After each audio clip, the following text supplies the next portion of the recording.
Hello friends दोस्तों, episode के starting में हमें इसी मॉल में एक एरिया का सीन दिखाया जाता है जहाँ से बहुत ही ज्यादा गोल्डन कलर की लाइट निकल रही होती है और हमें दिखाया जाता है कि यहाँ पर जे और सायरम भी आ चुके होते हैं, जो कि चलते हुए इस एरिया में नीचे की तरफ जा रहे होते हैं। और इसी के साथ सायरम महसूस करते हैं कि यहाँ पर एक बहुत ही ज्यादा ब्यूटीफुल स्मेल आ रही है, लेकिन इसी के साथ जे देखता है कि यहाँ पर एक पर्सन की बॉडी पड़ी हुई है और ये कोई और नहीं बल्कि वही स्मगलर था जो कि जेली को लेकर इस जंजर में आया था। और इस पर्सन की बॉडी को देखकर जे को काफी ज्यादा अफसोस होता है, लेकिन इसी के साथ जे इसके पास से उस बैग को ले लेता है और वो उसे ओपन कर देता है। लेकिन इसी के साथ हम देखते हैं कि जे और सायरम दोनों ही काफी ज्यादा हैरान हो गए होते हैं और हमें दिखाया जाता है कि वो जेली एक शीशे के जार के अंदर सेफ होती है और इसे देखकर ये दोनों ही काफी ज्यादा हैरान हो रहे होते हैं। और जे बोल रहा होता है इसके अंदर से एक बहुत ही ज्यादा ब्यूटीफुल स्मेल आ रही है, ये सचमुच वही जेली है जिसके लिए मैं यहाँ पर आया हूँ। जिसके बाद जे इस बॉक्स बंद कर देता है और वो बोलता है सायरम हमें यहाँ से निकलना चाहिए क्योंकि हो सकता है कि यहाँ पर कुछ मॉन्स्टर्स आ जाए, इसलिए अब हम ज्यादा देर तक यहाँ पर नहीं रुक सकते। जिसके बाद हमें दोबारा से फर्स्ट फ्लोर का सीन दिखाया जाता है जहाँ पर ये दोनों ही आ चुके होते हैं, लेकिन इसी के साथ ये दोनों ही काफी ज्यादा हैरान होते हैं। हमें दिखाया जाता है कि वो पर्सन जिससे इन्होंने कुछ देर फाइट की थी वो अब यहाँ से भाग चुका है, लेकिन इसी वक्त वो पर्सन दूर से चिल्लाकर इन लोगों से बोलता है बस तुम लोग इंतजार करो, मैं तुम दोनों को ही मार डालूंगा। और इसी के साथ हमें दिखाया जाता है कि वो पर्सन यहाँ से भागता हुआ जा रहा होता है और इसी के साथ वो काफी ज्यादा चिल्लाते हुए बोल रहा होता है मैंने तुम दोनों के फेस को याद कर लिया है, बस तुम लोग वेट करो, मैं वापस आऊंगा और मैं तुम दोनों को ही किल कर दूंगा। और हम देखते को काफी ज्यादा हंसते हुए यहाँ से भाग रहा होता है, लेकिन इसके साथ काफी ज्यादा शॉक हो जाता है क्योंकि हमें दिखाया जाता है कि यहाँ पर एक और बहुत ज्यादा पावरफुल टाइटन मॉन्स्टर आ चुका होता है और वो मॉन्स्टर एक ही बार में इस पर्सन को खा जाता है। और ये देखकर जे और सायरम दोनों ही काफी ज्यादा हैरान हो गए होते हैं और जे बोलता है सायरम मुझे लगता है हमें यहाँ पर पीछे के गेट से निकलना चाहिए। सायरम बोलती है हाँ मुझे भी ऐसा ही लगता है। इसके बाद हमें नेक्स्ट सीन दिखाया जाता है जहाँ पर ये लोग अब उस मॉल से बहुत ही ज्यादा दूर आ चुके होते हैं और जे बोल रहा होता है ये एरिया बिल्कुल सेफ है, यहाँ पर कोई भी मॉन्स्टर हमारे ऊपर अटैक नहीं करेगा। जिसके बाद ये बोलता है सायरम मैंने तुम्हारी कॉइन को हासिल करने में तुम्हारी हेल्प करवा दी, जिससे मेरा मिशन कंप्लीट हो चुका है, इसलिए अब हमें अपने अपने रास्ते जाना होगा। और इसी वक्त सायरम से हाथ मिलाने के जे हाथ को आगे बढ़ाता है और वो बोलता है सायरम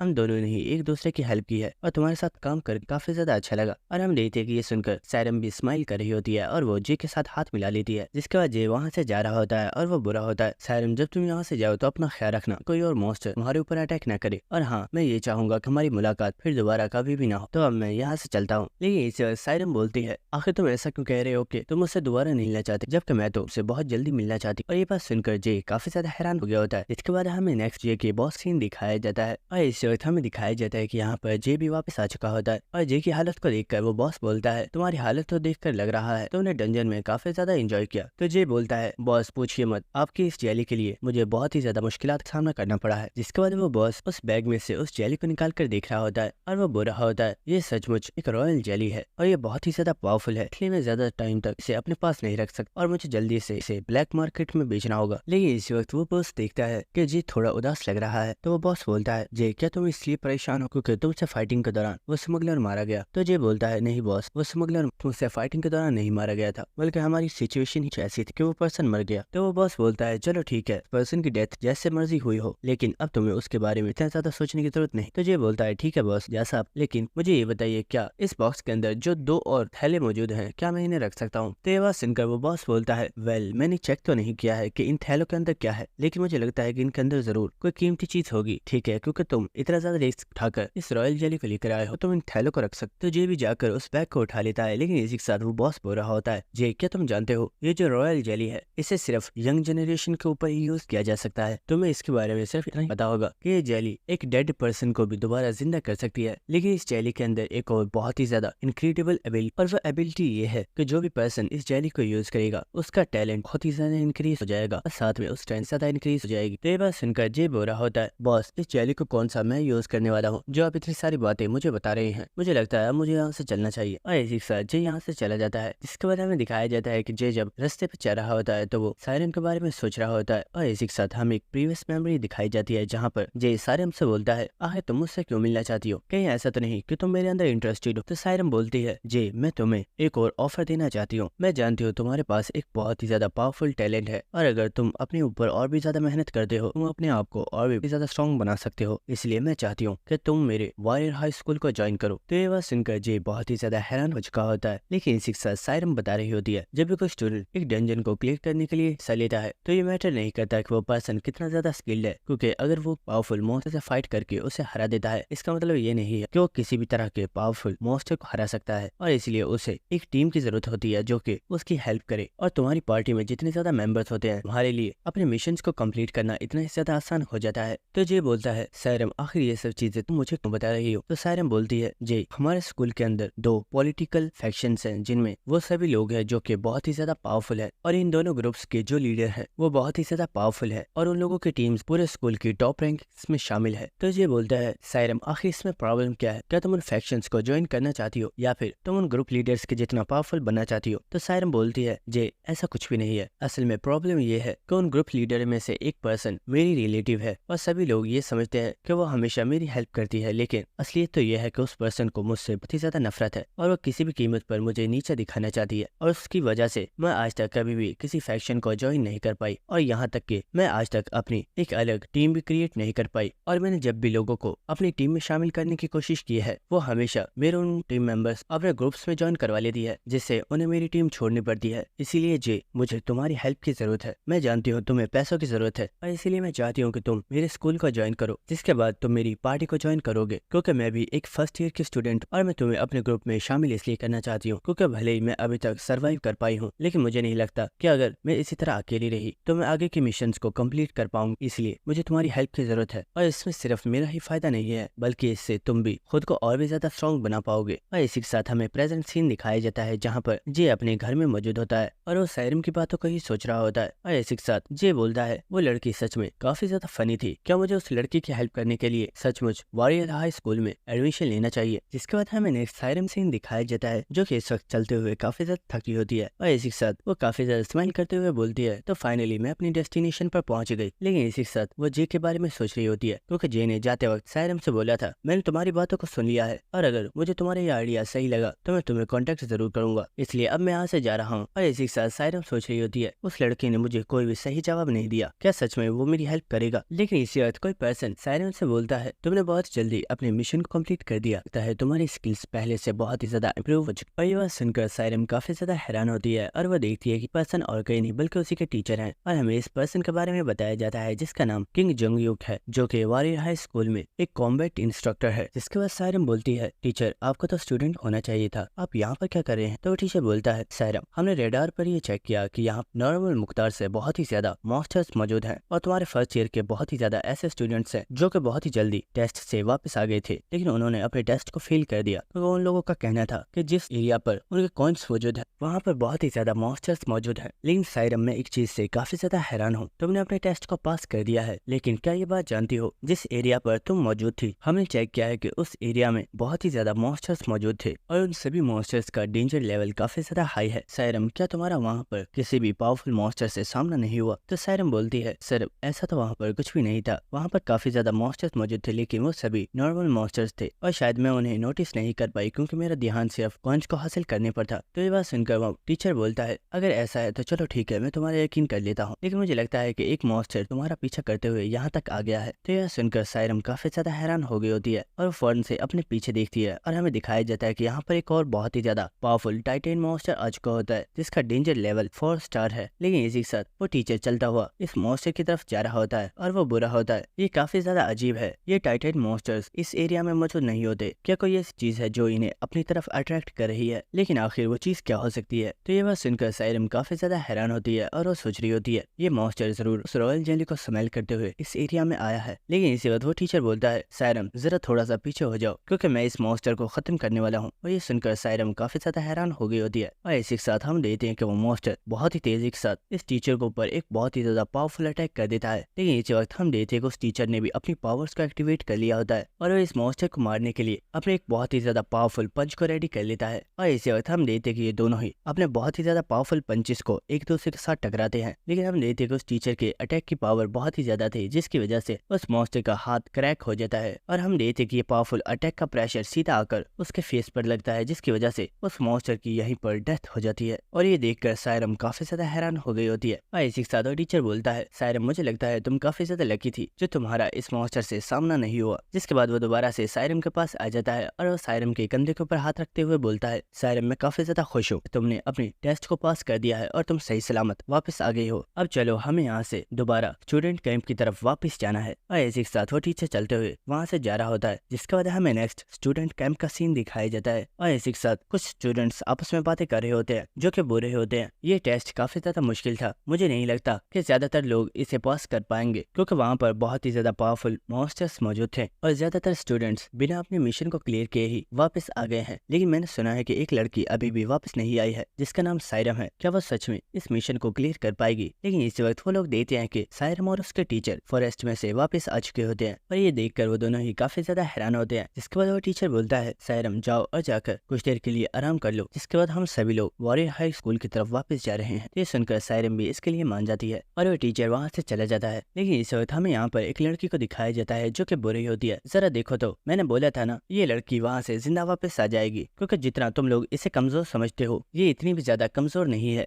और ये काफी ज्यादा स्ट्रॉन्ग है। तो ये बात सुनकर कुछ और लोग बोल रहे होते हैं, अनीशा अब बस भी करो, क्या तुम इस लड़की को टोंट मार रही हो? हम जानते हैं ये लड़की कितनी ज्यादा पावरफुल है, ये सबसे लास्ट में अपने मिशन को कंप्लीट करके वापस आई है। क्या तुम्हें सच में लगता है कि इतनी ज्यादा स्ट्रॉन्ग है? और इसी के साथ हमें इस लड़की को दिखाया जाता है जिसका नाम अनीशा है और वह बोल रही होती है, सायरम मैं काफी ज्यादा खुश हूँ कि तुम वापस आ गई हो और तुम बिल्कुल ठीक हो। तो ये बात सुनकर सायरम बोलती है, अनीशा अब ये दिखावा करना बंद करो कि तुम्हें सच में मेरी परवाह है, मैं जानती हूँ कि तुम मुझे कितना ज्यादा पसंद करती हो। तो ये बात सुनकर अनीशा बोलती है, अरे सायरम ये तुम क्या कह रही हो? मैं सच में तुम्हें बहुत ही ज्यादा पसंद करती हूँ और मैं तुम्हें बहुत ही ज्यादा एडमायर करती हूँ कि भले ही तुम मेरी बड़ी सिस्टर हो, लेकिन तुम हमेशा ही बहुत ही ज्यादा स्ट्रगल करती हो ताकि तुम खुद को स्ट्रॉन्ग बना पाओ, लेकिन तुम अभी ऐसा बिल्कुल भी नहीं कर पाई। तो ये बात सुनकर सायरम को बहुत ही ज्यादा गुस्सा आ रहा होता है और इसी के साथ हमें सायरम के बारे में बताया जाता है कि सायरम के पास बहुत ही ज्यादा कम टैलेंट था और सायरम कभी भी अपने मैजिक को सही तरीके से यूज नहीं कर पाती थी। और इसी के साथ हम दे देंगे सायरम के पास उसके टीचर भी खड़े होते हैं और दोस्तों इस टीचर का नाम जैक है और ये सायरम का अंकल है और वह पर्सन बोल रहा होता है, सायरम तुम पहले से काफी ज्यादा इम्प्रूव हो गई हो, लेकिन तुम्हें अपने आप को स्ट्रॉन्ग बनाने के लिए अपने मैजिक को और भी अच्छे तरीके से यूज करना सीखना होगा, क्योंकि एक एल्फ के लिए मैजिक बहुत ही ज्यादा इंपॉर्टेंट है। और हम देखते हैं कि सायरम इस वक्त अपने मैजिक को कंट्रोल करने के लिए काफी ज्यादा स्ट्रगल कर रही होती है, लेकिन उसे इसमें बहुत ही ज्यादा मुश्किल हो रही होती है। तो ये देखकर उसका अंकल बोलता है, चलो ठीक है अब बस करो, तुम काफी देर से प्रैक्टिस कर रही हो, अब तुम रेस्ट कर लो। तो ये सुनकर सायरम भी अपने मैजिक को कंट्रोल करना छोड़ देती है। लेकिन इसी वक्त उसे किसी पर्सन की आवाज आती है जो कि बोल रही होती है, मैम आप बहुत ही ज्यादा टैलेंटेड है, इतने अच्छे तरीके से तो कोई भी पर्सन अपने मैजिक को यूज नहीं कर पाता। और सायरम देखती है कि ये पर्सन और कोई नहीं बल्कि उसकी कजन है जो कि इस वक्त अपने मैजिक को बहुत ही अच्छे तरीके से यूज कर पा रही है और ये कजन और कोई नहीं बल्कि अनीशा है। और अनीशा को देखते हुए सायरम का अंकल सोच रहा होता है, अनीशा और सायरम दोनों ही कजन्स है, लेकिन अनीशा के पास बहुत ही ज्यादा पावरफुल टैलेंट है और उसने इतनी यंग एज में ही अपने एल्फ ब्लड की पावर्स को एक्टिवेट कर लिया है और वो बहुत ही आसानी से अपने फुल मैजिक को यूज कर पाती है। जिसके बाद वो टीचर सायरम से बोलता है, तुम्हारी कजन काफी ज्यादा टैलेंटेड है, इसलिए मैं चाहता हूँ कि तुम भी अपने आप को जल्दी से स्ट्रॉन्ग बना लो, क्योंकि अगर तुम अनीशा से पीछे रह गई तो मुझे डर है कि लोग तुम्हें अनीशा के साथ कंपेयर करना स्टार्ट कर देंगे और जब तक अनीशा को सरपास करना तुम्हारे लिए बहुत ही ज्यादा मुश्किल हो जाएगा। और इसी के साथ हमें प्रेजेंट सीन दिखाया जाता है जहाँ पर अनीशा सायरम से बोल रही होती है, सिस्टर मैं ये बात बिल्कुल भी समझ नहीं पा रही हूँ कि आखिर लोग तुम्हारी पार्टी में ज्वाइन क्यों नहीं होते। अगर तुम्हारे साथ भी कुछ टीम मेंबर्स हो तो तुम भी बहुत आसानी से अपने तमाम मिशन को ही कंप्लीट कर सकती हो, जबकि मैं ये भी जानती हूँ कि तुम काफी ज्यादा टैलेंटेड हो और तुम्हारी स्किल्स पहले से भी बहुत ही ज्यादा इम्प्रूव हो गई हैं, तो आखिर लोग तुम्हारी पार्टी को ज्वाइन क्यों नहीं करना चाहते। तो ये बात सुनकर सायरम बोलती है, अगर ऐसी ही बात है तो क्यों ना तुम ही मेरी पार्टी को ज्वाइन कर लो। तो ये बात सुनकर अनीशा बोलती है, अरे सिस्टर ये तुम क्या कह रही हो, मैं ऐसा कैसे कर सकती हूँ, आप जानती हो मैं एक सेक्शन की लीडर हूँ और मुझे अपने टीम मेंबर्स को गाइड भी करना होता है और इसका एक और रीजन भी है, मुझे लगता है कि अगर मैं तुम्हारी टीम को ज्वाइन करती हूँ तो मैं तुम्हारे ऊपर एक बहुत ही बड़ा बर्डन बन जाऊंगी और मैं ऐसा कैसे कर सकती हूँ, और इसलिए मैं ये सोचती हूँ कि मुझे अपना बोझ खुद ही उठाना चाहिए और मुझे किसी भी पर्सन के ऊपर बर्डन नहीं बनना चाहिए। और तुम फिक्र मत करो, मैं जानती हूँ तुमने जरूर अपने इस टेस्ट को फेल कर दिया होगा, लेकिन बहुत ही जल्द रीटेस्ट लिया जाएगा क्योंकि इस बार बहुत ही ज्यादा स्टूडेंट्स ने अपने टेस्ट को फेल कर दिया है और तुम दोबारा से अपना रीटेस्ट देकर पास हो सकती हो। लेकिन इसे बस सायरम अनीशा के काफी ज्यादा करीब आ गई होती है और वो बोलती है, मेरी बहना तुम्हें इतनी ज्यादा फिक्र करने की जरूरत नहीं है क्योंकि मैंने अपने टेस्ट को पास कर लिया है। और इसी के साथ सायरम वहाँ से जा रही होती है। तो जाते हुए अनीशा सायरम से बोलती है, सिस्टर आखिर तुम इतना ज्यादा स्ट्रगल क्यों कर रही हो, तुम्हें अपने आप को इतना ज्यादा पुश करने की जरूरत नहीं है क्योंकि ये बात सभी जानते हैं कि विरासत में कंपनी तुम्हें ही मिलने वाली है, इसलिए आखिर तुम अपने आप को इतना पुश क्यों कर रही हो, फिक्र मत करो मैं तुमसे कंपनी को नहीं छीनने वाली हूँ। तो ये बात सुनकर सायरम को काफी ज्यादा गुस्सा आ रहा होता है, लेकिन इसी के साथ अनीशा वहाँ से जाते हुए सोच रही होती है, बेवकूफ क्या तुम्हें सच में लगता है कि अगर तुम ऐसे स्ट्रगल करती रहोगी तो तुम कभी मुझे सरपास कर सकती हो।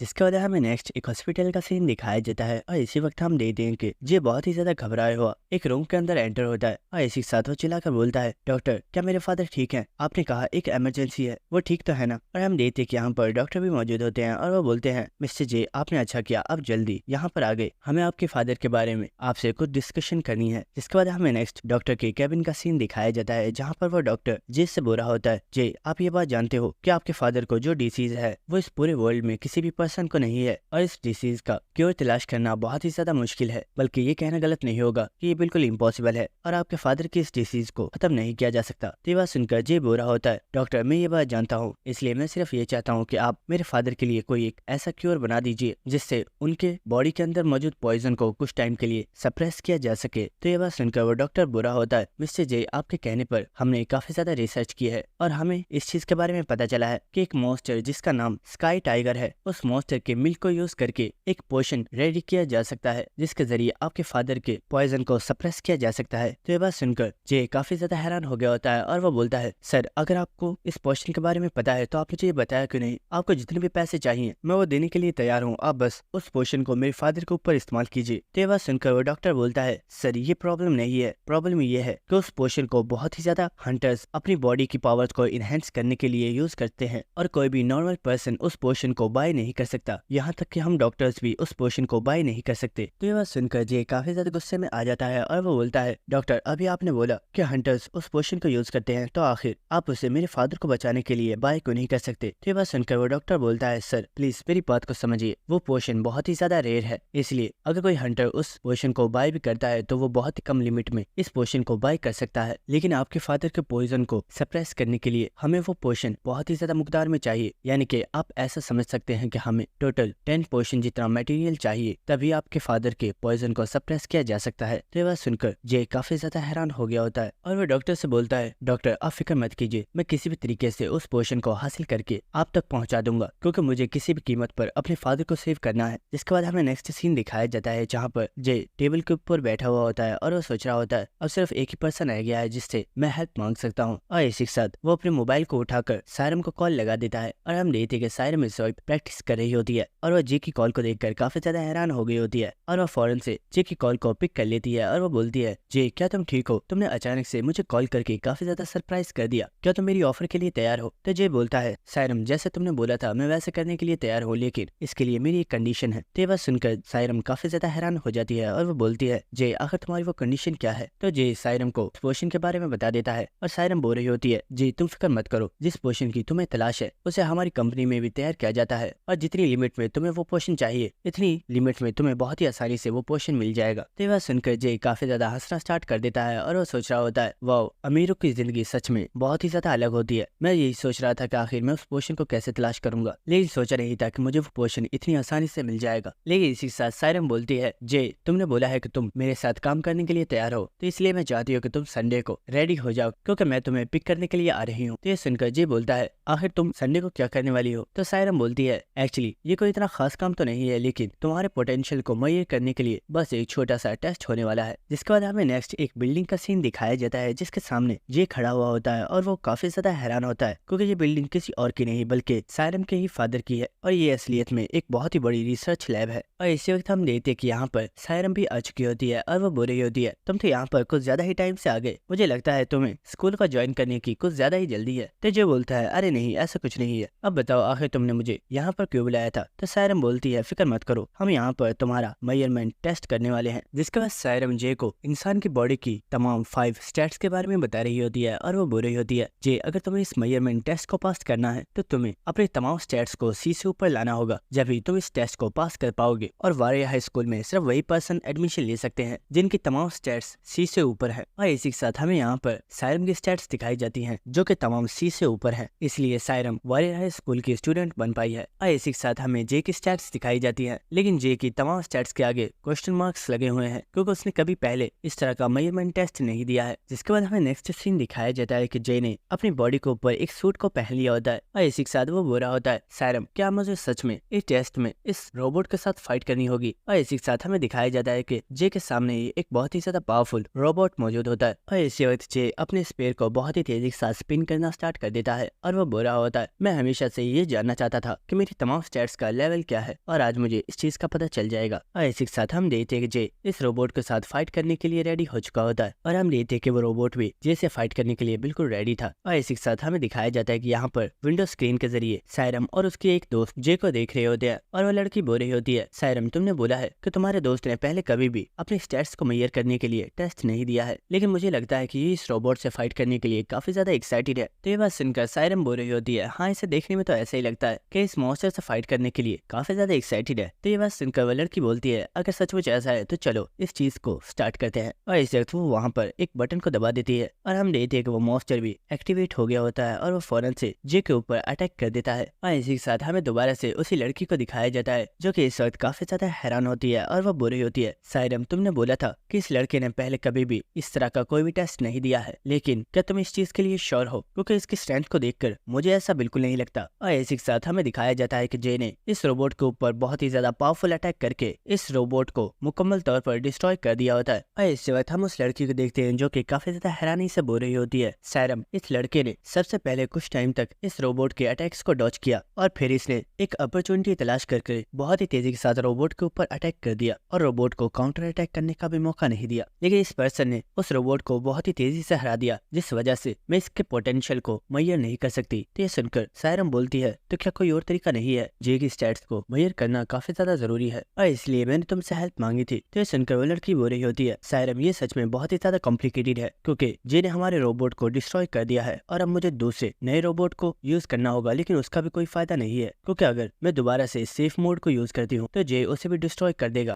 इसलिए मुझे उस रोबोट को बिना सेफ मोड के यूज करना होगा, लेकिन ये जे के लिए बहुत ही ज्यादा डेंजरस हो सकता है। और जरा जे को देखो, उसे देखने में बिल्कुल भी ऐसा नहीं लग रहा है कि वो बिल्कुल भी थका हुआ है और मुझे लगता है कि वो सेकंड राउंड के लिए बिल्कुल रेडी है। और अगर ऐसे ही रहा तो मुझे बिल्कुल पता नहीं लगेगा तो उसका पोटेंशियल क्या है। तो सायरम बोलती है, लेकिन हमें सेकंड रोबोट को यूज करना ही होगा वरना हमें पता कैसे चलेगा कि जे कितना ज्यादा पावरफुल है। तो ये सुनकर वो लड़की बोल रही होती है, ऐसा सच में मेरे साथ पहली मर्तबा हुआ है। इस लड़के ने तो मुझे भी काफी ज्यादा डिफिकल्टी में डाल दिया है। अब मैं ये सोच रही हूँ कि मुझे क्या करना चाहिए, क्या मुझे एक और रोबोट को यूज करना चाहिए? लेकिन इसी वक्त उन्हें किस पर्सन की आवाज आती है जो कि बोल रहा होता है, अगर आज तुम्हारी यहाँ पर ड्यूटी है तो क्या इसका मतलब ये है कि तुम इस रिसर्च लैब को अपने पर्सनल यूज के लिए इस्तेमाल कर सकती हो? और ये बात सुनकर वो लड़की काफी ज्यादा घबरा गई होती है क्योंकि हमें दिखाया जाता है कि यहाँ पर इस रिसर्च लैब का डायरेक्टर आ चुका होता है और ये पर्सन और कोई नहीं बल्कि सायरम का टीचर है। और इस पर्सन को यहाँ पर देखकर वो लड़की सोच रही होती है, आखिर डायरेक्टर यहाँ पर क्या कर रहे हैं? ये तो कभी भी संडे को रिसर्च लैब में नहीं आते। जिसका वो डायरेक्टर उस जूनियर से बोल रहा होता है, आखिर तुम बिना परमिशन के लैब में कर क्या रही हो? क्या मैं तुम्हें इसीलिए पे करता हूँ कि तुम मेरी बिना परमिशन के अपनी मर्जी से जो दिल में आए वो करती रहो? तो ये बात सुनकर सायरम बोल रही होती है, अंकल इसमें इस लड़की की कोई भी गलती नहीं है, इसे मैंने ही ऐसा करने के लिए बोला था। तो ये बात सुनकर वो पर्सन बोल रहा होता है, सायरम मुझे लगता है तुम एक बात भूल रही हो, तुम्हारे फादर ने अपनी कंपनी को अभी तक तुम्हें हैंड ओवर नहीं किया है और मुझे लगता है जब तक तुम इस कंपनी की अगली वारिस ना बन जाओ तुम इस कंपनी की किसी भी चीज को अपने पर्सनल यूज के लिए इस्तेमाल ना करो। तो ये बात सुनकर सायरम भी काफी ज्यादा सैड हो गई होती है और इसी के साथ वो लड़की सोच रही होती है, मैंने डायरेक्टर के बारे में बहुत ही ज्यादा चीजें सुनी हुई है कि बचपन से सायरम को डायरेक्टर ने ही ट्रेन किया है क्योंकि वो उसके टीचर है, लेकिन वो हमेशा से ही सायरम के साथ काफी ज्यादा गुस्से में बात करते हैं और उन्होंने कभी भी सायरम को पोलाइटली तरीके से ट्रीट नहीं किया है। लेकिन इसी वक्त हम देखते हैं कि यहाँ पर जे की आवाज आती है जो कि इन लोगों से बोल रहा होता है, क्या कोई मेरी बात सुन रहा है? मैं काफी टाइम से तुम लोगों के नेक्स्ट मूव का वेट कर रहा हूँ, आखिर और कितनी देर लगने वाली है? और ये बात सुनकर वो डायरेक्टर भी काफी ज्यादा हैरान होता है और वो बोलता है, आखिर ये लड़का कौन है और ये रिसर्च लैब में क्या कर रहा है? तो सायरम कुछ बोलने वाली होती है, लेकिन इससे पहले वो लड़की बोलती है, सर ये एक्चुअली सायरम का एक दोस्त है जो कि लास्ट ईयर अपने एडमिशन टाइम में तमाम टेस्ट में फेल हो गया था और इसने सायरम की हेल्प मांगी है ताकि वो अपने आप को ट्रेन कर सके और वो यहाँ पर आया है ताकि वो अपनी तमाम स्टैट्स के बारे में पता कर सके। और इसी के साथ वो डायरेक्टर यहाँ पर उस रोबोट को देखता है जो कि इस वक्त बिल्कुल खराब होता है और वो बोलता है, तुम लोगों ने बोला था कि इस लड़के ने इस रोबोट को बहुत ही आसानी से हरा दिया और हम अगले रोबोट को सेफ मोड में यूज नहीं कर सकते, इसलिए मुझे लगता है मुझे खुद जाकर इस लड़के का टेस्ट लेना चाहिए। और ये बात सुनकर वो लड़की काफी ज्यादा हैरान हो गई होती है और वो बोलती है, व्हाट? इसी के साथ हम दे के वो पर्सन जाते हुए बोल रहा होता है, तमाम प्रोसीजर्स को स्टार्ट करो, मैं उस लड़के का टेस्ट लेने के लिए जा रहा हूँ। जिसके बाद हमें जे का सीन दिखाया जाता है जो कि बोल रहा होता है, आखिर ये लोग कर क्या रहे हैं? मुझे यहाँ पर काफी ज्यादा देर हो गई है लेकिन अभी तक इन लोगों ने आगे कोई भी और प्रोसीजर नहीं किया है। लेकिन इस वक्त हमें दिखाया जाता है कि यहाँ पर वो डायरेक्टर आ चुका होता है और वो बुरा होता है, मैं जानता हूँ तुम मेरे बारे में जानना चाहते होगे लेकिन अपना इंट्रोडक्शन देने में मुझे कोई भी दिलचस्पी नहीं है, इसलिए हम डायरेक्ट अपने प्रोसीजर को स्टार्ट करते हैं।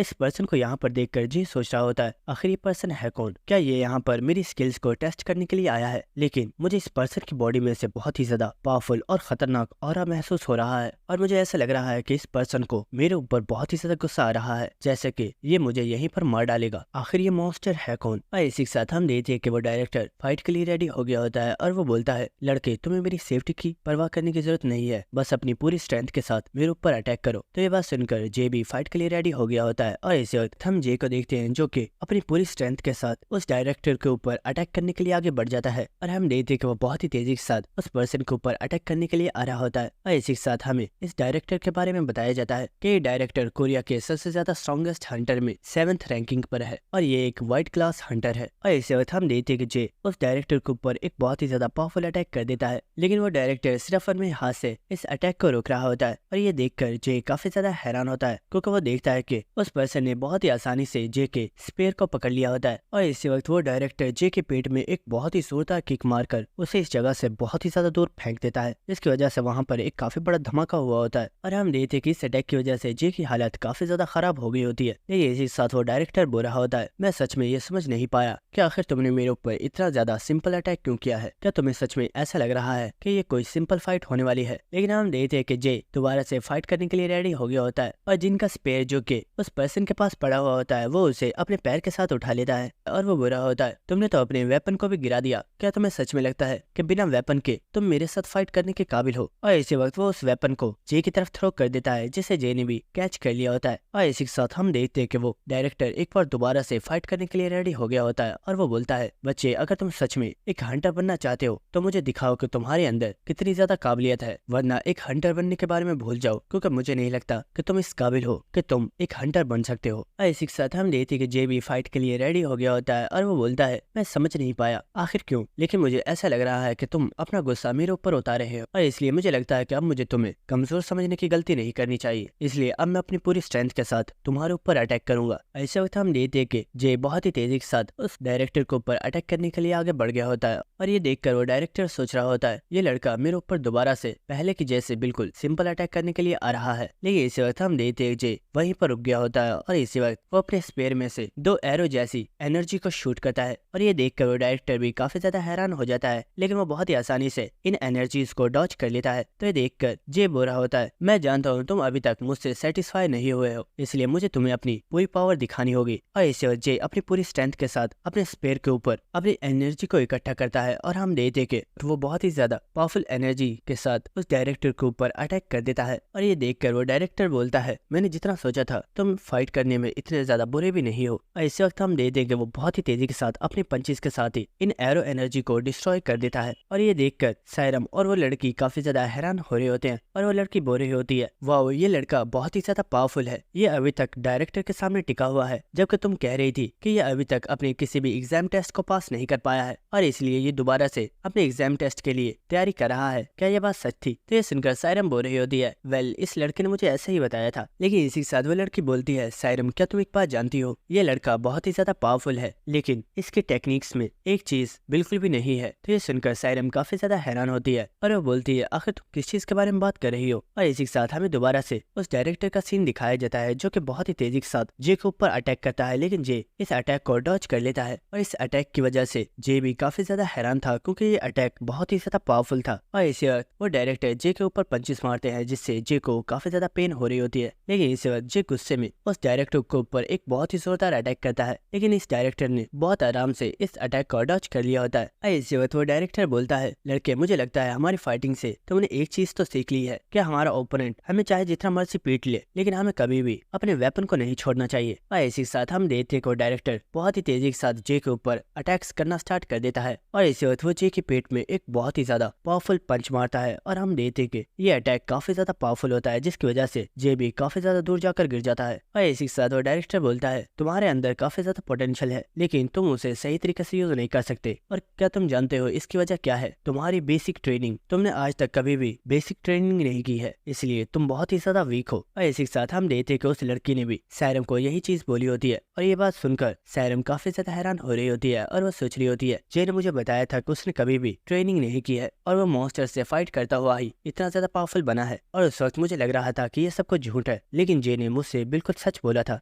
इसके बाद हम डायरेक्टर को देखते हैं जो कि वहाँ से चलता हुआ जा रहा होता है और वो बोल रहा होता है, मैं आज से पहले तुम्हारे जैसे कई लोगों से मिल चुका हूँ जो स्टार्टिंग में तो बहुत ही ज्यादा स्ट्रगल करते हैं लेकिन बाद में जाकर वो लोग गिव अप कर देते हैं। इसलिए तुम्हारे लिए भी यही अच्छा होगा कि तुम अभी से गिव अप कर दो, क्योंकि तुम कभी भी एक स्ट्रॉन्ग हंटर नहीं बन पाओगे। लेकिन अगर फिर भी तुम एक हंटर बनना चाहते हो तो तुम्हारा टेस्ट कंप्लीट हो चुका है, तुम्हें कुछ देर बाद अपनी रिपोर्ट मिल जाएगी। लेकिन इसी वक्त हम देखते हैं कि जे खड़ा हो चुका होता है और वो बोलता है, सीरियसली मैं ये समझ नहीं पा रहा हूँ कि आखिर तुम मेरे ऊपर किस चीज का गुस्सा उतार रहे थे, लेकिन शायद इसका रीजन ये है कि तुम्हें लेजी पीपल्स पसंद नहीं है। और इसी के साथ हम डायरेक्टर को देखते हैं जो कि इस वक्त काफी ज्यादा हैरान होता है और वो सोच रहा होता है, मैंने इस लास्ट अटैक अपनी काफी ज्यादा स्ट्रेंथ का यूज किया था, मुझे लगा था कि ये लड़का नॉकआउट हो गया है लेकिन ये अब भी कॉन्शियसनेस है और ये क्या फिर से मुझसे फाइट करना चाहता है। और इसी वक्त जे बोलता है, मुझे नहीं लगता कि मेरा ये टेस्ट कंप्लीट हो चुका है क्योंकि अभी तक मैंने तो अपने फुल पोटेंशियल को शो ही नहीं किया है। और इसी के साथ वो कंप्यूटर वाली लड़की सायरम से बोलती है, सायरम मुझे समझ नहीं आ रही आखिर ये लड़का दोबारा से फाइट क्यों करना चाहता है। हमें वो सारा डाटा मिल चुका है जिससे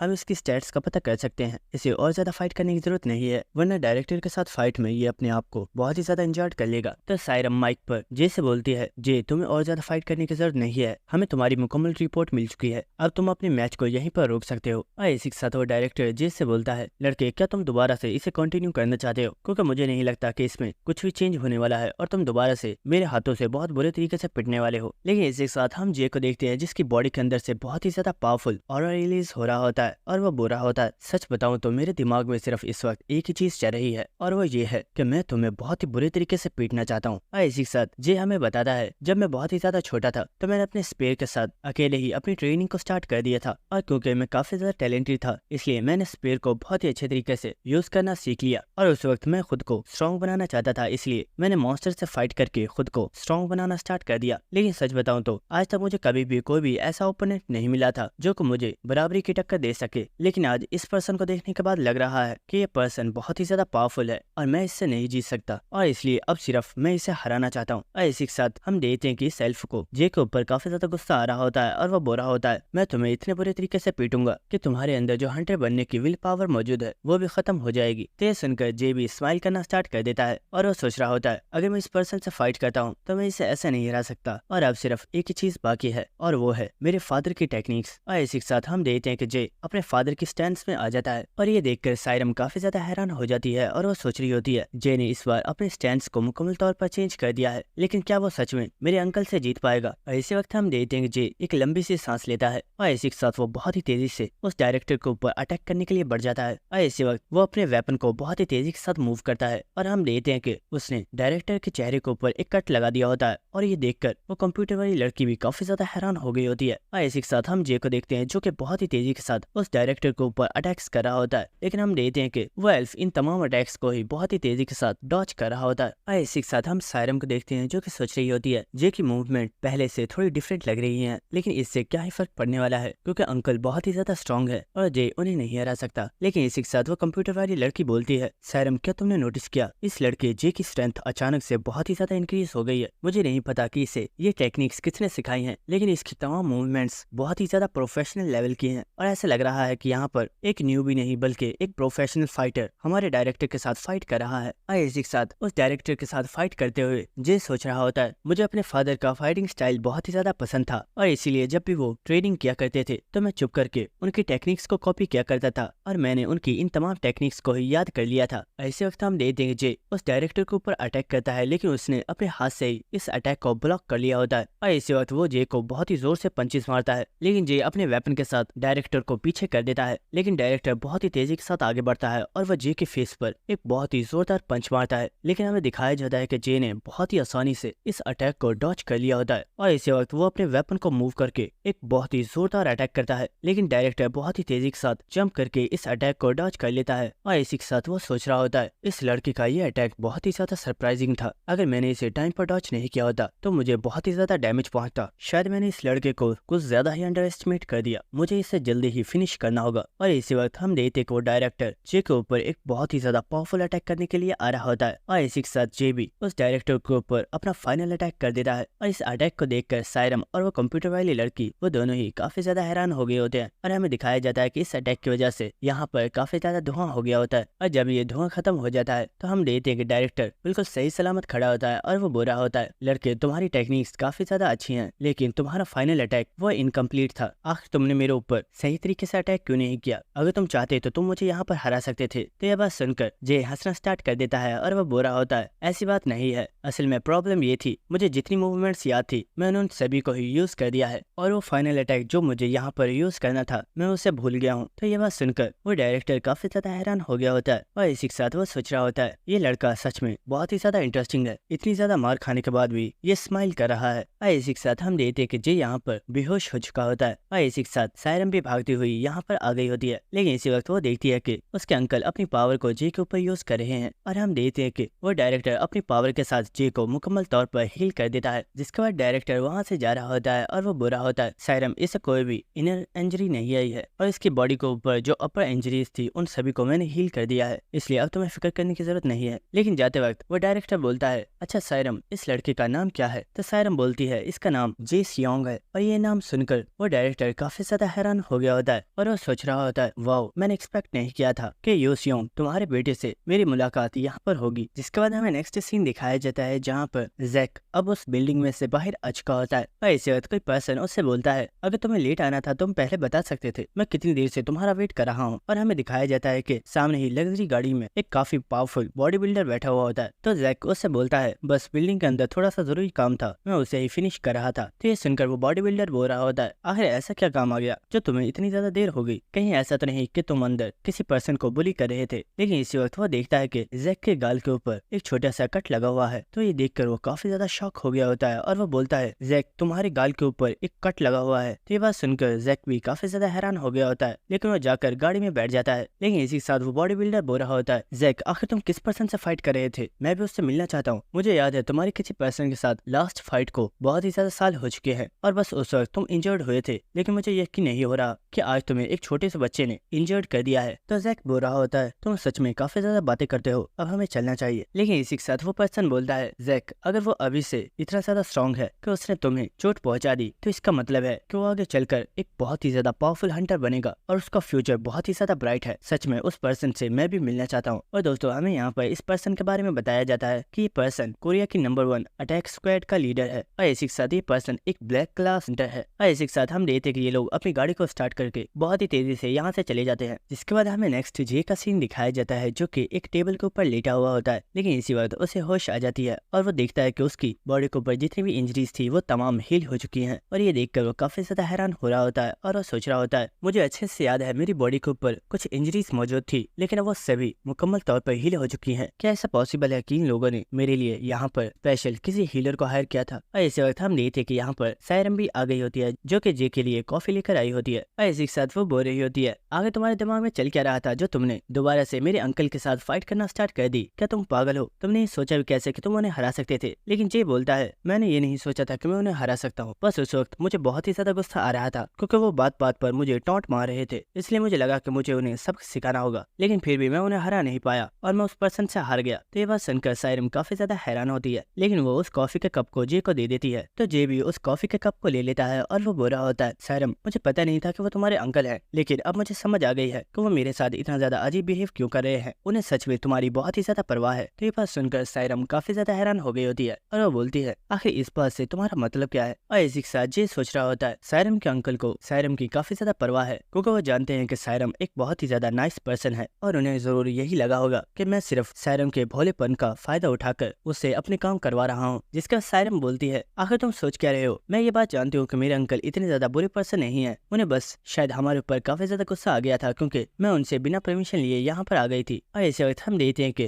वो कंप्यूटर वाली लड़की भी यहाँ पर आ चुकी होती है और वो बोल रही होती है, जी मैंने तुम्हारी रिपोर्ट को तैयार कर लिया है, क्या तुम ठीक हो? तो हम देखते हैं कि जी बिल्कुल ठीक होता है और वो बोलता है, हाँ मैं बिल्कुल ठीक हूँ। और इसी के साथ वो कंप्यूटर वाली लड़की बोलती है, मैं जानती हूँ तुम ये सोच रहे होगे कि आखिर तुम्हारी बॉडी इतनी जल्दी हील कैसे हो गई, तो मैं तुम्हें बता दूं कि तुम्हें हमारे डायरेक्टर ने ही हील किया है क्योंकि वो कोरिया के सबसे ज्यादा स्ट्रॉन्गेस्ट नंबर 1 हीलर हैं। तो ये बात सुनकर जे काफी ज्यादा हैरान हो गया होता होता है और वो सोच रहा होता है क्या वो पर्सन एक हीलर था, लेकिन फिर भी उसकी कॉम्बैट स्किल्स बहुत ही ज्यादा पावरफुल हैं। सच में यकीन नहीं हो रहा कि मैं एक हीलर से इतने बुरे तरीके से पिट गया। जिसके बाद वो कंप्यूटर वाली लड़की बोलती है जे मैंने तुम्हारी तमाम रिपोर्ट्स को चेक कर लिया है, तुम्हारी तमाम स्टैट्स ही बहुत ही ज्यादा अच्छी हैं, अब तुम इन्हें चेक कर सकते हो। और वो इन रिपोर्ट्स को जे को दे देती है और हमें दिखाया जाता है कि जे की तमाम स्टैट्स काफी ज्यादा अच्छी होती है और इन्हें देखकर सायरम काफी ज्यादा खुश हो गई होती है और वो बोल रही होती है वाओ जे तुम्हारी तमाम स्टैट्स ही बहुत ही ज्यादा अमेजिंग है। लेकिन हम देखते हैं कि जे अपनी स्टैट्स को देखकर कुछ ज्यादा खुश नहीं होता और वो बोल रहा होता है ये क्या, मुझे लगा था मेरी तमाम स्टैट्स ए रैंक पर है, लेकिन मेरी तमाम स्टैट्स तो बहुत ही ज्यादा लो है। और ये बात सुनकर सायरम को बहुत ही ज्यादा गुस्सा आ रहा होता है और वो सोच रही होती है ये कमीना, इसकी तमाम स्टैट्स मुझसे बहुत ही ज्यादा हाई है और ये इन्हें भी लो बोल रहा है, मैं इसे जान से मार डालूंगी। जिसके बाद वो कंप्यूटर वाली लड़की बोलती है जी मुझे लगता है तुम अपनी इन तमाम स्टैट्स को बहुत ही ज्यादा कम समझ रहे हो, लेकिन मैं तुम्हें इन रैंक्स के बारे में बताती हूँ। ई रैंक सबसे ज्यादा वीक होती है, जबकि डी एक एवरेज स्टेट है, जिसके बाद सी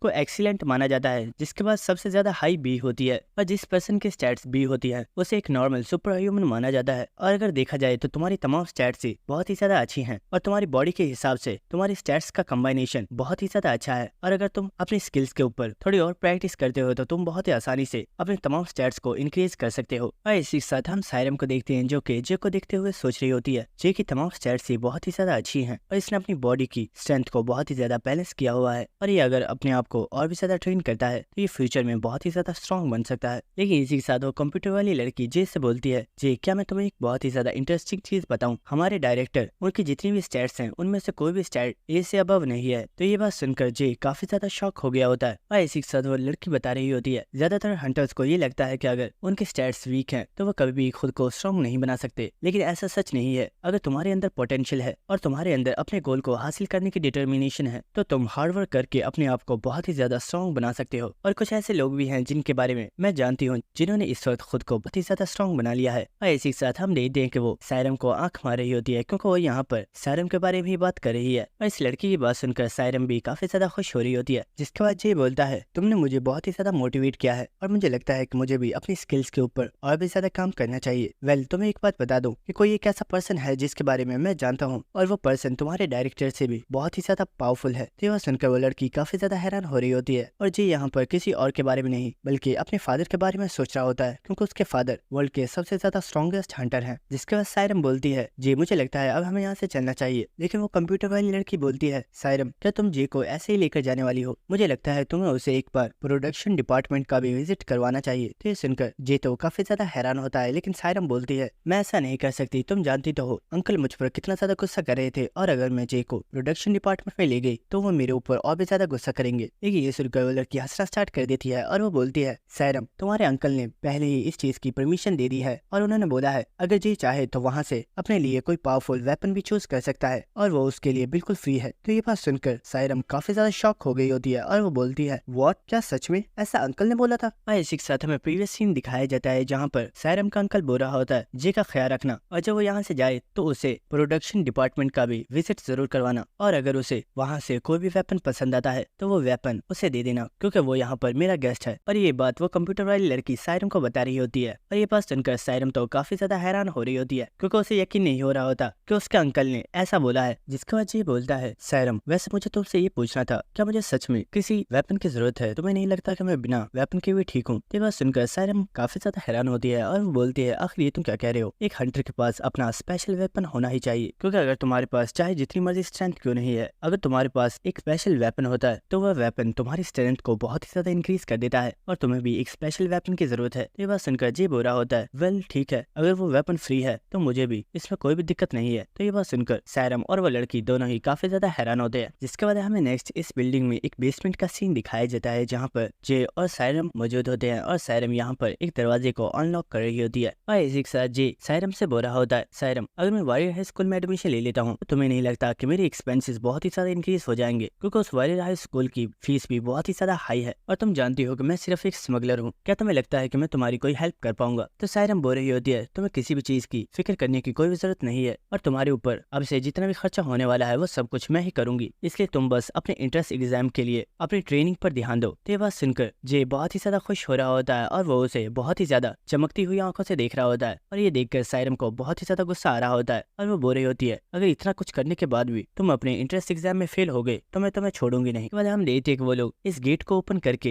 इस जगह में अंदर आ जाते हैं, लेकिन इस जगह को देखकर जे काफी ज्यादा हैरान हो गया होता है, क्योंकि वो देखता है कि जिस एरिया में वो एंटर हुए हैं ये असलियत में एक डंजन है जिसे पहले बॉइलिंग अवाइस के नाम से जाना जाता था। और इसी के साथ सायरम हंसते हुए जे से बोलती है, मैं जानती हूँ तुम काफी ज्यादा हैरान हो गए होगे। एग्जैक्टली जब मैं भी पहली बार यहाँ पर आई थी तो मैं भी काफी ज्यादा हैरान थी, लेकिन इसी के साथ हम जे को देखते हैं जिसे यहाँ पर कुछ महसूस हुआ होता है और ये असलियत में किसी बहुत ही ज्यादा पावरफुल मॉन्स्टर का ऑरा होता है। और हम देखते हैं कि जे बहुत ही तेजी के साथ इस जगह से पीछे हो जाता है। इसी के साथ वो मॉन्स्टर बोल रहा होता है, उस इडियट जैक की हिम्मत कैसे हुई मुझे मेरी नींद से जगाने की। उसने बोला है कि उसका स्पेशल गेस्ट आने वाला है जिसके लिए मुझे वेपन रेडी करना है। इसी के साथ हमें दिखाया जाता है कि ये असलियत में एक बहुत ही बड़ा मॉन्स्टर होता है जिसने अपने एक हाथ में एक मशीन को पहना हुआ होता है। और इसी के साथ वो बोल रहा होता है, बच्चे क्या वो तुम ही हो जिसे जैक ने भेजा है। लेकिन हम जे को देखते हैं जो कि इस मॉन्स्टर को देखकर काफी ज्यादा हैरान था और सायरम से बोलता है, सायरम आखिर यहाँ पर एक मॉन्स्टर क्या कर रहा है। लेकिन हम देखते हैं कि सायरम फौरन से जे के सामने आ जाती है और वो बोलती है, इडियट आखिर तुम कर क्या रहे हो, ये कोई मॉन्स्टर नहीं है, ये यहाँ पर एक ब्लैक स्मिथ है जो कि बहुत टाइम से यहाँ पर काम कर रहे हैं और ये यहाँ पर मौजूद तमाम ब्लैक स्मिथ के लीडर हैं। और ये बात सुनकर जे काफी ज्यादा हैरान हो गया होता है और इसी वक्त हम देखते हैं कि वो टाइटन इन लोगों के सामने ही बैठ जाता है और वो बोल रहा होता है, तुम्हें मुझसे घबराने की जरूरत नहीं है, मैं किसी भी इंसान को नुकसान नहीं पहुंचाता क्योंकि मैं भी कोरिया सिटी का ही एक सिटीजन हूँ। और हमें इस मॉन्स्टर के बारे में बताया जाता है कि ये मॉन्स्टर एक टाइटन है जो कि एक बहुत ही ज्यादा पावरफुल ब्लैक स्मिथ है। जिसके बाद टाइटन बोलता है, बच्चों तुम लोगों ने मुझे मेरी नींद से जगा दिया है, चलो अब जल्दी करो और मुझे बताओ तुम्हें किस तरह का वेपन चाहिए। तो सायरम बोलती है, एल्डर टाइटन हमने आपको पहले ही फाइट की वीडियो सेंड कर दी थी, क्या आपने उसे चेक नहीं किया। तो टाइटन बोलता है, आखिर ये तुम क्या कह रही हो, ये सब काम मेरा नहीं है बल्कि ये सब काम मेरे सबऑर्डिनेट संभालते हैं, लेकिन वो इस वक्त छुट्टियां मनाने के लिए गए हुए हैं और वो बहुत टाइम बाद ही वापस आएंगे। लेकिन तुम फिक्र मत करो, मैं तुम्हारा वेपन तैयार करने के लिए रेडी हूँ, लेकिन उसके लिए इस लड़के को बस मेरी एक बात माननी होगी। तो यह सुनकर जे बोलता है, आखिर तुम उससे क्या करवाना चाहते हो, मैं उसके लिए तैयार हूँ। तो टाइटन बोलता है, बच्चे तुम्हें कुछ भी नहीं करना, बस ये समझो कि मैं एक मॉन्स्टर हूँ जिसे हंट करने के लिए तुम यहाँ पर आए हो। चलो अब अपना वेपन निकालो और जल्दी से मेरे ऊपर अटैक करना स्टार्ट कर दो। तो ये बात सुनकर सायरम तो काफी ज्यादा हैरान हो गई होती है और वो बोलती है, एल्डर टाइटन आखिर आप ही क्या कह रहे हैं, हम लोग ऐसा नहीं कर सकते। लेकिन हम देखते हैं कि जे तो इस चीज के लिए फौरन से मान जाता है और वो बोलता है, मुझे इस चीज में कोई भी प्रॉब्लम नहीं है, मैं तुम्हारे ऊपर अटैक करने के लिए तैयार हूँ। तो ये बात सुनकर सायरम काफी ज्यादा हैरान होती है और वो बोलती है, जे तुम्हें कुछ भी ऐसा करने की जरूरत नहीं है, हम बिना फाइट के भी तुम्हारे लिए वेपन तैयार करवा सकते हैं। लेकिन हम देखते हैं कि जे ने तो अपने वेपन को निकाल लिया होता है और वो उस एल्डर टाइटन के साथ फाइट करने के लिए रेडी हो गया होता है। और हम देखते हैं कि जे बहुत ही तेजी के साथ भागकर उस एल्डर टाइटन के ऊपर एक बहुत ही ज्यादा पावरफुल अटैक कर देता है। लेकिन इसी के साथ वो एल्डर टाइटन बोलता है, बच्चे सभी चीजों को भूल जाओ और अब जल्दी से मुझे ये बताओ कि आखिर तुम्हें ये वेपन कहाँ से मिला है। और हमें दिखाया जाता है कि जे ने जो अटैक किया होता है उससे इस मॉन्स्टर को कुछ ज्यादा फर्क नहीं पड़ा होता और वो मॉन्स्टर इस वक्त काफी ज्यादा गुस्से में होता है। लेकिन जे इस मॉन्स्टर की बात सुनकर काफी ज्यादा हैरान होता है और वो सोच रहा होता है, आखिर ये मॉन्स्टर क्या रहा है, आखिर ये मेरे वेपन के बारे में क्यों जानना चाहता है। लेकिन इसी के साथ ये सोच रहा होता है, मैंने जब इस मॉन्स्टर के ऊपर अटैक किया था मुझे लगा था ये भी दूसरे मॉन्स्टर्स की तरह है, लेकिन ये मॉन्स्टर दूसरे मॉन्स्टर्स से बिल्कुल डिफरेंट है, क्योंकि जब मैंने इसके ऊपर अटैक किया था तो मुझे ये चीज समझ आ गई है, मैंने जिस चीज के ऊपर अटैक किया है वो असलियत में एक पहाड़ है जिससे मैं ब्रेक नहीं कर सकता। और इसी के साथ हम देखते वो टाइटन इस वक्त बहुत ही ज्यादा गुस्से में होता है और वो बोल रहा होता है, लड़के जल्दी करो और मुझे बताओ आखिर तुम्हारे पास ये वेपन कहाँ से आया है। और इसी के साथ कहानी सुनाने वाले की तरफ से हमें इन मॉन्स्टर्स के डेंजर स्टार्स के बारे में बताया जाता है कि स्टार एक मॉन्स्टर के लेवल को जानने के लिए इस्तेमाल किया जाता है। वो मॉन्स्टर जिसका डेंजर लेवल 1 स्टार होता है उसे एक नॉर्मल पर्सन भी बहुत ही आसानी के साथ किल कर सकता है, लेकिन वो मॉन्स्टर जिसका डेंजर लेवल 2 स्टार है उसे आर्मी ऑफिसर्स अपने बुलेट्स के जरिए आराम से किल कर सकते हैं। और वो मॉन्स्टर्स जिनका लेवल 3 स्टार्स होता है वो बहुत ही ज्यादा पावरफुल होते हैं और उन्हें नॉर्मल बुलेट्स नुकसान नहीं पहुंचा सकती और उन्हें सिर्फ एक टैंक के जरिए किल किया जा सकता है। जिसके बाद जो 4 स्टार्स मॉन्स्टर्स होते हैं उन्हें मारना बिल्कुल इम्पॉसिबल होता है। इसलिए जब भी सिटी में कोई ऐसा पावरफुल मॉन्स्टर नजर आता है तो सिटी के सभी लोगों को निकालकर उस सिटी में एटॉमिक बॉम्ब से अटैक करवाया जाता है ताकि उस मॉन्स्टर को किल किया जा सके। और इसी तरह स्टार्स के जरिए मॉन्स्टर्स के लेवल को मापा जाता है और ये स्टार्स जितने ज्यादा होते हैं डिफिकल्टी लेवल इतना ही ज्यादा हाई हो जाता है। लेकिन अभी तक बहुत ही ज्यादा ऐसे मॉन्स्टर्स हैं जो कि लोगों से छुपे हुए हैं और कोई भी पर्सन नहीं जानता कि वो कितनी ज्यादा पावरफुल है और उनके डेंजर लेवल कितने स्टार्स हैं। और इसी के साथ हम उस टाइटेन मॉन्स्टर को देखते हैं जो कि जे से बोल रहा होता है, बच्चे मैं तुमसे सिर्फ ये जानना चाहता हूँ कि आखिर तुम्हारे पास ये वेपन कहाँ से आया। चलो अब जल्दी से मुझे इस बारे में बता दो, वरना तुम्हारे साथ जो भी होगा उसके जिम्मेदार तुम खुद होगे। और इसी के साथ हमें इस मॉन्स्टर के डेंजर लेवल के बारे में बताया जाता है और हमें पता चलता है कि इस मॉन्स्टर का डेंजर लेवल 7 स्टार्स है और ये एक बहुत ही ज्यादा पावरफुल और खतरनाक मॉन्स्टर है। लेकिन इसी के साथ जे उस मॉन्स्टर से बोलता है, मुझे लगता है मैंने तुम्हारे फेस के ऊपर कुछ ज्यादा ही पावरफुल हिट लगा दी जो तुम मेरे वेपन के बारे में जानना चाहते हो कि इसे किस पर्सन ने क्रिएट किया है। तो ये बात सुनकर वो मॉन्स्टर बोलता है, बच्चे तुम गलत समझ रहे हो, मुझे ये जानने की जरूरत ही नहीं है क्योंकि ये वेपन किसी और ने नहीं बल्कि मैंने खुद ने तैयार किया है। और ये बात सुनकर जे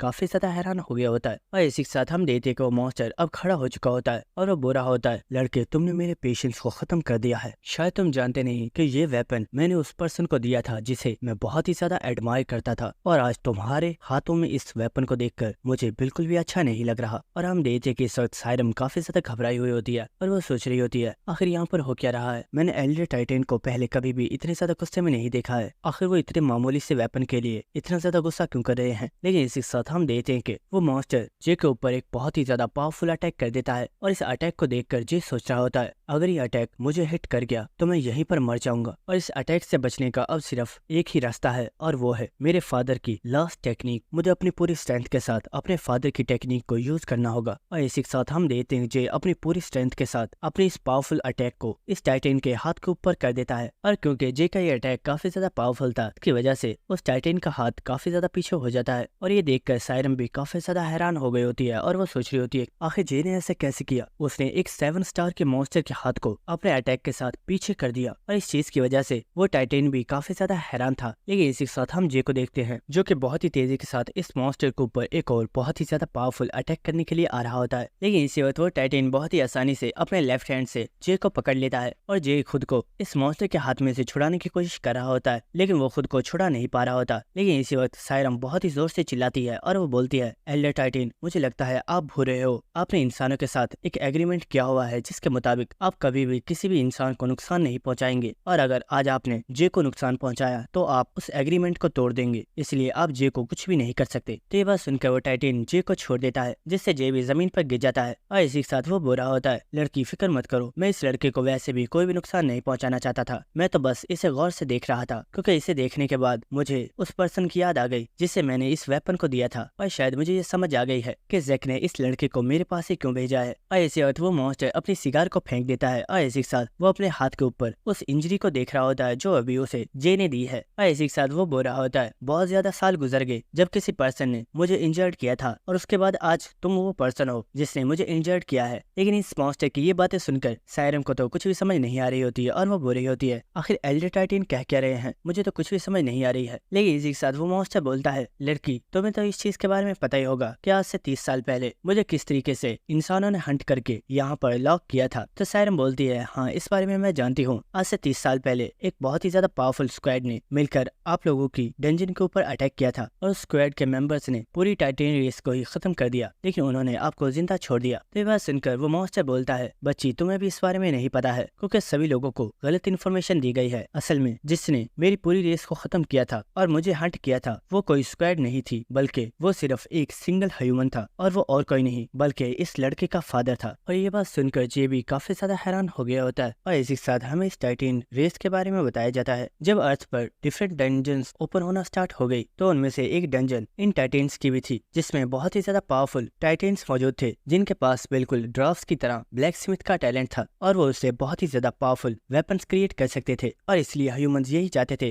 कि वो उन्हें अपना गुलाम बनाकर उनसे अपने लिए वेपन रेडी करवा सके। लेकिन प्रॉब्लम तो ये थी कि वो टाइटन्स अपने लिए बहुत ही ज्यादा पावरफुल वेपन्स क्रिएट कर सकते थे जिनके जरिए वो ह्यूमंस के साथ फाइट करते थे और उन्हें हंट करना बहुत ही ज्यादा मुश्किल था। और इसी के साथ हमें दिखाया जाता है कि इनकी डंजन के अंदर कुछ स्क्वाड के टीम मेंबर्स मौजूद होते हैं और इसी के साथ उनके सामने एक टाइटन मौजूद होता है जिसका डेंजर लेवल 4 स्टार है। और इसी के साथ उनमें एक लड़की बोल रही होती है, क्या तुमने हमारे टीम मेंबर्स को कॉल कर दी है, हमें यहाँ पर रीइंफोर्समेंट की जरूरत है, हम अकेले इन लोगों को हंट नहीं कर सकते। तो ये सुनकर वो पर्सन बोल रहा होता है, हाँ मैंने उन्हें कॉन्टेक्ट कर लिया है, जल्दी ही यहाँ पर रीइंफोर्समेंट आ जाएगी। लेकिन इसी वक्त हम देखिए कि वो मॉन्स्टर इन लोगों के ऊपर बहुत ही ज्यादा पावरफुल अटैक करता है जिससे एक पर्सन ने अपनी शील्ड के साथ रोक लिया होता है। लेकिन इसी वक्त एक लड़की बहुत ही तेज रफ्तार के साथ उस मॉन्स्टर की गर्दन के ऊपर अटैक करने के लिए चली चली जाती है और एक बहुत ही ज्यादा पावरफुल अटैक कर देती है। लेकिन वो देखती है कि इस अटैक का कोई भी फायदा नहीं हुआ होता, क्योंकि उस टाइटेन का आर्मर काफी ज्यादा पावरफुल होता है। और इसी वक्त वो मॉन्स्टर अपनी शील्ड को इस लड़की में देके मारता है, जिसकी वजह से ये लड़की जाकर बहुत ही जोर से दीवार में लगती है और वो बहुत ही ज्यादा इंजर्ड हो जाती है। और इसी के साथ उनमें एक पर्सन काफी ज्यादा घबराया हुआ होता है और वो सोच रहा होता है यहाँ पर इस तरह के बहुत ही ज्यादा टाइटेन मॉन्स्टर्स मौजूद हैं, हम अगर एक मॉन्स्टर को किल कर देते हैं तो यहाँ पर फौरन दूसरा टाइटेन मॉन्स्टर आ जाता है और अभी तक 3 से 4 टाइटेन मॉन्स्टर्स आ चुके हैं, क्या हम यहाँ से जिंदा वापस जा पाएंगे? लेकिन इसी वक्त उसकी टीम का एक मेंबर बोलता है, रिक जल्दी करो, तुम जाओ यहाँ से, मैं जब तक इस मॉन्स्टर को संभालता हूँ। और इसी वक्त उस टाइटेन मॉन्स्टर ने भी उस पर्सन के ऊपर अटैक कर दिया होता है, लेकिन वो अपनी शील्ड के साथ इस अटैक को ब्लॉक करता है और वो अपनी पूरी स्ट्रेंथ के साथ इस मॉन्स्टर को पीछे कर देता है। लेकिन इसी के साथ रिक बोल रहा होता है, लीडर मैं ऐसे नहीं जा सकता, अगर मैं यहाँ से गया तो आप अकेले यहाँ पर मारे जाएंगे। तो वो लीडर बोल रहा होता है, बेवकूफ मत बनो और जाओ यहाँ से, हम लोग मिलकर भी इसका मुकाबला नहीं कर सकते, ये मॉन्स्टर बहुत ही ज्यादा पावरफुल है, ये हमें मार डालेगा। और इसी के साथ वो पर्सन मुस्कुराते हुए बोलता है, जल्दी करो जाओ यहाँ से, मैं किसी भी तरीके से इस मॉन्स्टर को रोकने की कोशिश करता हूँ। लेकिन इस वक्त उन्हें यहाँ पर एक बहुत ही ज्यादा पावरफुल और खतरनाक ऑरा महसूस होता है और हमें दिखाया जाता है कि यहाँ पर इन सभी टाइटेंस का लीडर आ चुका होता है। और इसी के साथ वो लीडर बोल रहा होता है, मेरे सबऑर्डिनेट्स तो बहुत ही ज्यादा बेकार हैं, वो इतने से कीड़े मकोड़ों को भी नहीं मार सकते। और इस मॉन्स्टर को देखकर रिक काफी ज्यादा शॉक हो गया होता है और वो बोल रहा होता है, बॉस आखिर ये क्या चीज है? तो वो चिल्लाकर बोलता है, बेवकूफ जल्दी करो, निकलो यहाँ से, मैं इस मॉन्स्टर को रोकने की कोशिश करता हूँ। और वो बहुत ही तेजी से भागता हुआ इस मॉन्स्टर की तरफ जा रहा होता है, लेकिन वो टाइटेन अपनी स्वॉर्ड के साथ एक अटैक करके इस लीडर को यहीं पर जलाकर मार डालता है। और ये देखकर वो पर्सन बहुत ही ज्यादा शॉक हो गया होता है और इस ह्यूमन की डेड बॉडी को देखकर वो टाइटेन बोल रहा होता है, ये क्या बकवास है, ये इंसान तो बिल्कुल ट्रैश था, क्या सभी इंसान इसी तरह के ट्रैश हैं या तुम में कोई पावरफुल पर्सन मौजूद है? मुझे नहीं लगता कि तुम में कोई भी ऐसा पर्सन होगा जो मुझे हरा पाएगा। लेकिन इसी के साथ वो देखता है कि वो पर्सन जो काफी ज्यादा घबराया हुआ था, उसने अपने वेपन को इस टाइटेन की तरफ पॉइंट किया हुआ होता है। और ये देखकर वो टाइटेन काफी ज्यादा हैरान होता है और वो बोलता है, तुम काफी ज्यादा घबराए हुए हो, लेकिन फिर भी तुम अपने इन साथियों के लिए काफी ज्यादा लॉयल हो, तो ठीक है तुम भी यहीं पर मर जाओ। और इसी के साथ हम देखते हैं कि वो ग्रीन कलर का टाइटेन इस ह्यूमन के ऊपर अटैक करने के लिए आगे बढ़ रहा होता है। लेकिन इसी वक्त हमें दिखाया जाता है कि यहाँ पर कोई पर्सन आ गया होता है जिसे इस वक्त सांस चढ़ी हुई होती है और वो बोल रहा होता है, इडियट्स मैंने तुम्हें बोला भी था कि ये जगह सेफ नहीं है, लेकिन तुम लोग फिर भी इस डंजन को क्लियर करने के लिए आगे, अब देख लो मुझे तुम्हें बचाने के लिए यहाँ पर आना पड़ा है। और हमें दिखाया जाता है कि ये पर्सन और कोई नहीं बल्कि जी के फादर यू सियोंग है। लेकिन वो लड़का बोलता है, आखिर तुम कौन हो, हमने तो यहाँ पर रीएनफोर्समेंट को बुलाया था। तो यू सियोंग बोलता है, अरे भाई भरोसा करो, मैं ही रीएनफोर्समेंट हूँ, अगर रीएनफोर्समेंट वाले यहाँ पर आते तो उन्हें काफी ज्यादा टाइम लग जाता, इसलिए मैं जल्दी से भागता हुआ बहुत ही तेजी के साथ यहाँ पर आ गया ताकि मैं टाइम पर तुम लोगों को बचा पाऊँ। लेकिन हम देखते हैं कि उस लड़के को इस चीज पर यकीन नहीं हो रहा होता, क्योंकि यू सियोंग के कपड़े काफी ज्यादा फटे हुए होते हैं। तो यू सियोंग बोल रहा होता है, अरे मेरा यकीन करो, मैं तुम्हें बचाने के लिए ही यहाँ पर आया हूँ, वो तो रास्ते में काफी ज्यादा मॉन्स्टर्स थे जिनसे फाइट करते वक्त मेरे कपड़े फट गए। लेकिन इसी वक्त हम देखते हैं कि उस ग्रीन कलर के टाइटेन ने यू सियोंग के ऊपर एक बहुत ही ज्यादा पावरफुल अटैक कर दिया होता है। लेकिन इसी वक्त उस टाइटेन के बहुत ही ज्यादा चिल्लाने की आवाज आती है और इस आवाज को उस रेड टाइटेन ने भी सुन लिया होता है और वो उस टाइटेन की तरफ देखता है तो वो काफी ज्यादा हैरान हो गया होता है। और हमें दिखाया जाता है कि असलियत में यू सियोंग ने उस ग्रीन टाइटेन के हाथ को ही कट कर दिया होता है। और हम देखते हैं कि यू सियोंग की बॉडी में से इस वक्त बहुत ही ज्यादा पावरफुल ब्लू कलर का ऑरा रिलीज हो रहा होता है। लेकिन इसी वक्त वो मॉन्स्टर बहुत ही तेजी के साथ अपने शील्ड के साथ यू सियोंग के ऊपर अटैक करने के लिए बढ़ जाता है। लेकिन इसी वक्त यू सियोंग अपने वेपन के साथ इस मॉन्स्टर के ऊपर एक बहुत ही ज्यादा पावरफुल अटैक करके उस मॉन्स्टर को 2 टुकड़ों में कट कर देता है। और ये देखकर वो रेड टाइटेन काफी ज्यादा शॉक हो गया होता है। इसी के साथ यू सियोंग बोल रहा होता है, ये मॉन्स्टर तो काफी ज्यादा वीक था, क्या यहाँ पर कोई पावरफुल मॉन्स्टर नहीं है जिससे फाइट करने में थोड़ा मजा आए? और इसी के साथ हम रिक को देखते हैं जो कि इस वक्त काफी ज्यादा शॉक होता है और वो सोच रहा होता है, हमारी पूरी टीम मिलकर इस मॉन्स्टर के साथ फाइट कर रही थी और हम इसे हरा नहीं पाए और इस पर्सन ने बस सिर्फ अपने एक मूव के साथ इस मॉन्स्टर को किल कर दिया। और इसी वक्त यू सियोंग बोलता है, लड़के तुम तो एक मैजिशियन हो ना, क्या तुम्हारी बॉडी में अभी माना मौजूद है? तो पर्सन बोलता है, सर मेरे पास इतना माना मौजूद है कि मैं आपकी बॉडी को एक बहुत ही ज्यादा पावरफुल बुफ दे सकता हूँ। तो यू सियोंग बोलता है, अरे नहीं, मुझे बुफ की जरूरत नहीं है, तुम्हारा लीडर और वो लड़की वो दोनों अभी भी जिंदा हैं, जाओ और जाकर उन्हें हील करो। और इसी के साथ हमें उस रेड टाइटेन को दिखाया जाता है जो कि चलता हुआ यू सियोंग की तरफ ही आ रहा होता है। और इसी के साथ वो बोल रहा होता है, तुम दूसरे ह्यूमन से बहुत ही ज्यादा पावरफुल हो, लेकिन क्या तुम्हें सच में लगता है कि तुम यहाँ से जिंदा वापस जा पाओगे? तो यू सियोंग बोलता है, यहाँ से वापस तो मैं जरूर जाऊंगा, लेकिन जाने से पहले मैं तुम्हें खत्म जरूर करूंगा। तो ये सुनकर उस टाइटेन को यू सियोंग के ऊपर बहुत ही ज्यादा गुस्सा आ गया होता है और वो अपनी स्वॉर्ड के साथ यू सियोंग के ऊपर एक बहुत ही ज्यादा पावरफुल अटैक कर देता है। लेकिन इसी के साथ हम देखते हैं कि यू सियोंग ने भी अपने एक्स के साथ इस टाइटेन के ऊपर एक बहुत ही ज्यादा पावरफुल अटैक कर दिया होता है। और जब इनके वेपन्स आपस में टकरा रहे होते हैं तो यहाँ पर बहुत ही ज्यादा पावरफुल प्रेशर रिलीज हो रहा होता है और ये देखकर वो लड़का काफी ज्यादा हैरान हो रहा होता है। और इसी के साथ हम देखते हैं कि यूसियोंग और वो मॉन्स्टर दोनों ही आपस में बहुत ही तेजी के साथ फाइट कर रहे होते हैं। और इसी वक्त यूसियोंग रुककर अपने पावरफुल ऑरा को रिलीज करता है